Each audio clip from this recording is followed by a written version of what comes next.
आता हे डायबिटीस आणि प्रेग्नन्सी, मग डायबिटीस इन प्रेग्नन्सी आणि प्रेग्नन्सी इन डायबिटीस, त्यातलं प्रेग्नन्सीविषयी तुम्ही काय सांगाल?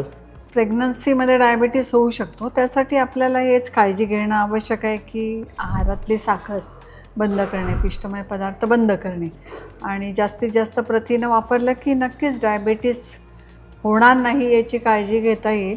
आणि म्हणजे तुम्ही फर्स्ट ट्रायमेस्टरला सुरुवात केली पाहिजे. नाही, गरोदर राहण्याच्या आधी. गरोदर राहण्याच्या आधी म्हणजे तुम्ही जेव्हा फर्टिलिटी कन्सल्टेशनला तुम्हाला येतात तेव्हा early pregnancy, so that you can avoid the diabetes in third trimester of pregnancy. She is already a diabetic और ही इज अ डायबिटिक, आणि how the mother can handle the child and pregnancy. Obviously diabetes मध्ये pregnancy राहायलाच अडचण येऊ शकते, त्याला प्रीजेस्टेशनल diabetes तुम्ही म्हणता.